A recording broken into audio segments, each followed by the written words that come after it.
مجھ ناچیز کا خیال یہ ہے کہ اکابر دارالعلوم کو سعودی حکومت سے ایک سنجیدہ اور باضابطہ گفتگو کا آغاز کرنا چاہیے۔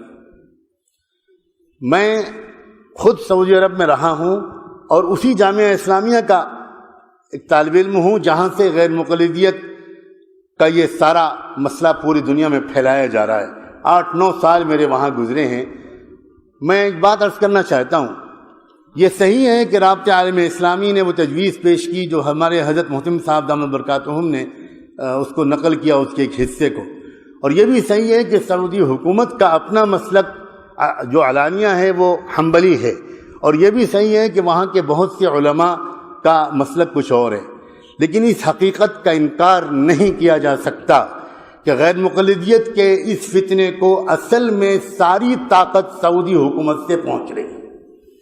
اس کو نظر انداز کیا جائے گا تو ہم فتنے کے جڑ اور فتنے کے سر چشمے کو کچلے بغیر ہم اس کے امتدادات اور اس کے تسلسل اور اس کے باہر پہنچنے والے اثرات ہی سے لڑتے رہیں گے۔ میں حوالے کے طور پر پیش کرنا چاہتا ہوں، سعودی حکومت کا جو شعبہ دعوت و ارشاد ہے اور اس کا جو شعبہ توعیت الجالیات ہے، اس کے حائل کے مرکز کے زیر اہتمام ابھی کچھ دنوں پہلے ایک تقریر کی گئی ہے، جس تقریر کی سی ڈی پوری دنیا میں لاکھوں کی تعداد میں پھیلائی گئی ہے۔ اس میں کہا گیا ہے، اس تقریر کا عنوان ہے کہ صرف قادیانی ہی کافر کیوں، اور پھر اس پوری تقریر کا خلاصہ یہ ہے کہ مرزا غلام احمد قادیانی بلا وجہ بدنام ہیں، ان سے پہلے اسی طرح کی کفریات حنفیوں اور صوفیوں کے بڑے بڑے بزرگ بک چکے ہیں، اور جن بزرگوں کے اس میں نام لیے گئے ہیں میں ان میں سے چند کے نام لیتا ہوں۔ اس میں پہلا نام لیا گیا ہے، پہلا اگر کہنا مشکل ہو تو میں کہتا ہوں اس میں ایک نام ہے ملا علی قاری کا، دوسرا نام ہے امام ربانی مجدد الفسانی کا، تیسرا نام ہے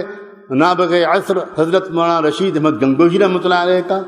چوتھا نام ہے شیخ الحدیث حضرت مولانا محمد زکریہ صاحب کا، اور آخر میں کہا گیا ہے کہ پوری جماعت دیوبند قادیانیوں کی طرح کافر ہے۔ یہ تقریر سعودی حکومت کے سرکاری وزارت مذہبی امور کے شعبے دعوت و ارشاد اور توعیت الجالیات کی طرف سے پوری دنیا میں تقسیم کی گئی ہے، اور دہلی میں تنظیم اہل حدیث کی طرف سے وہ تقریر یہاں ہندوستان میں پھیلائی جا رہی ہے۔ ایک اور رسالہ ہے جس کا نام ہے کیا علماء اہل دیوبند اہل سنت والجماعت ہیں، یہ رسالے کا عنوان ہے، کیا علماء دیوبند اہل سنت والجماعت ہیں۔ اس کے مصنف ہیں کوئی جناب توصیف الرحمن راشد صاحب۔ یہ رسالہ بھی سعودی عرب کی وزارت مذہبی امور کے تابع شعبہ دعوت و ارشاد اور توعیت الجالیات سے شائع ہوا ہے۔ اس کا ایک جملہ نقل کرتا ہوں خاکم بدہن، لکھتے ہیں کہ نبی اکرم کے مقابلے میں پیروں، فقیروں اور اماموں کی اطاعت کے داعیوں کے پیچھے نمازیں ادا کرنا حرام ہے، اور آگے لکھتے ہیں کہ ائمہ اہل سنت ان کو مرتدین میں شمار کر کے انہیں واجب القتل قرار دیتے ہیں۔ میں بہت زیادہ وقت نہیں لینا چاہتا، میرا اس موضوع پر تھوڑا سا مطالعہ رہا ہے۔ یہ فتنہ اصل میں چلایا کیوں جا رہا ہے؟ یہ چلایا، حضرت مولانا ارشد میاں نے دامت برکاتہم نے بھی اشارہ کیا تھا کہ سب سے زیادہ بے چینی امریکہ میں ہے۔ اصل میں یہ چلتی ہی رہا ہے فتنہ امریکہ سے۔ میں امریکہ کے کئی سفروں میں اس موضوع کو جھانک کر دیکھنے کی کوشش کر چکا ہوں کہ یہ ہو کیا رہا ہے۔ وہ والا اسلام جو مسلمانوں کو مغربی تہذیب سے دور کرے،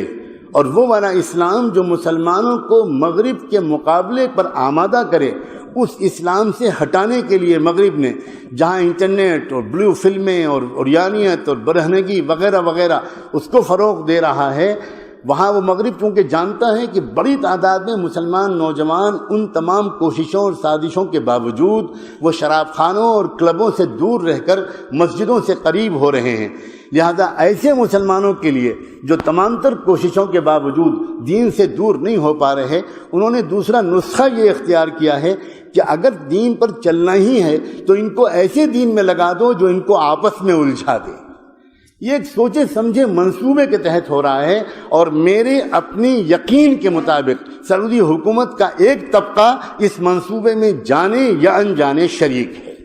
میں صرف اتنا عرض کرنا چاہتا ہوں کہ ہمارے اکابر دارالعلوم دیوبند ہی کا مقام ہے. ماضی میں اس سے پہلے سعودی حکومت سے جب بھی کبھی گفتگو کی ہے، میرے محدود مطالعے کے مطابق اکابر دیوبند نے کی ہے. جب یہ خاندان آل سعود کی حکومت پہلی بار قائم ہوئی تھی اور اس وقت مدینے کے قبرستان میں جنت البقیع میں تمام قبوں کو گرایا گیا تھا، اور تمام قبوں کو منہدم کرنے کے بعد گنبد خضرا کو منہدم کرنے کا منصوبہ تھا. لیکن اس وقت سعودی انٹیلیجنس نے اس وقت کے بادشاہ ملک عبدالعزیز کو باخبر کیا کہ بہت بے چینی اس کی وجہ سے عالم اسلام میں ہے، آپ بہتر یہ کہ کانفرنس بلا لیں اور علماء عالم اسلام کے آپ کے ہمنوا ہو جائیں. انہوں نے پہلی کانفرنس بلائی تھی جس میں ہمارے دارالعلوم دیوبند کے سرخیل اور رہنما علامہ حضرت مولانا شبیر احمد عثمان جی رحمۃ اللہ علیہ اس کانفرنس میں تشریف لے گئے تھے، علامہ سید سلیمان ندوی رحمۃ اللہ علیہ تشریف لے گئے تھے، اور ان دونوں حضرات نے، اور حضرت مولانا مفتی کفایت اللہ صاحب، جزاکم اللہ، حضرت مولانا مفتی کفایت اللہ صاحب تشریف لے گئے تھے، اور ان حضرات نے جیسی عالمانہ، محققانہ،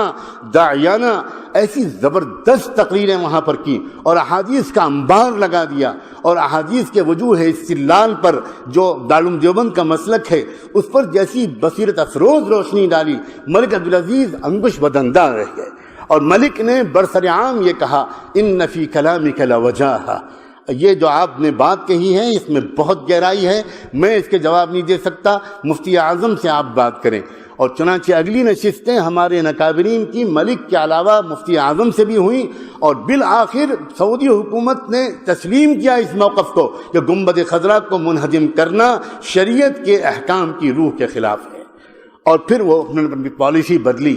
اکابر علماء دیوبند کی سوا اس عاجز کو مجھے نظر نہیں آ سکتا، ہو سکتا ہے میری نظر کی کوتاہی ہو. میں انہی حضرات سے یہ امید کرتا ہوں اور اس سسکتی ہوئی پریشان حال امت کی طرف سے دستبستک گزارش کرتا ہوں، آپ ایک سنجیدہ گفتگو کا آغاز کریں، آپ اس کے اہل ہیں، آپ کہیں کہ ہم آپ سے کچھ بات کرنا چاہتے ہیں. یہ کیا ہو رہا ہے آپ کے ملک میں بیٹھ کر؟ آپ وقتی طور پر ہم اس سے تسلی میں نہیں آ سکتے کہ صاحب ہمارا یہ سرکاری مسلک نہیں ہے، نہیں ہے، یہ باتیں پوری طرح شواہد ان کا ساتھ نہیں دیتی.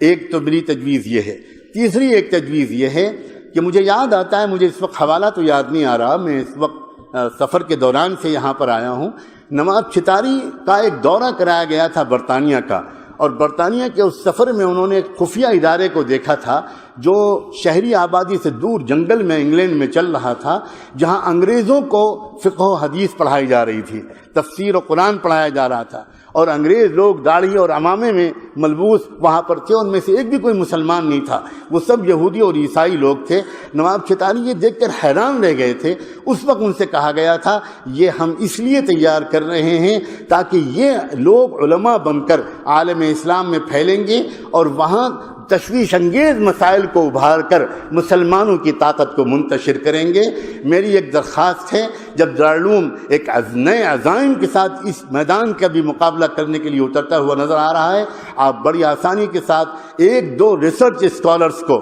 جو آپ کے اپنے فاضل ہوں، جو انگریزی اور عربی پر عبور رکھتے ہوں، ان کو لگائیے اس بات پر کہ وہ مغرب کے یونیورسٹیوں میں جو دستاویزیں موجود ہیں اس سلسلے کی چیزیں تلاش کرنے سے مل جاتی ہیں. مولانا احمد رضا خان کی جو خط و کتابت ہے انگریز حکومت سے، آج برٹش لائبریری میں وہ میسر ہے. اس سے پتہ لگ گیا ہے کہ احمد رضا خان صاحب اتنے زبردست علم کے باوجود اس راستے پر کیوں گئے تھے. اور ابھی ہمارے حضرت اکابر نے اشارہ کیا تھا، حضرت مولانا حبیب الرحمان صاحب نے، کہ میاں نذیر حسین پہلے کیا تھے اور پھر بعد میں کیا ہو گئے. اسی طرح یہ ریسرچ کی ضرورت ہے کہ آخر یہ جو سارا فتنہ اس وقت برپا کیا جا رہا ہے، اس کی شروعات کیسے ہوئی اور اس وقت اس میں شدت کیوں لائی جا رہی ہے. اگر کوئی ریسرچ اس طرح کا دلائل سے بھرپور آراستہ ہو جائے گا تو انشاءاللہ امت کی حفاظت میں مدد ملے گی. میں بہت ممنون ہوں کہ میرے جیسے حقیر طالب علم کو یہ اعزاز بخشا گیا. جزاک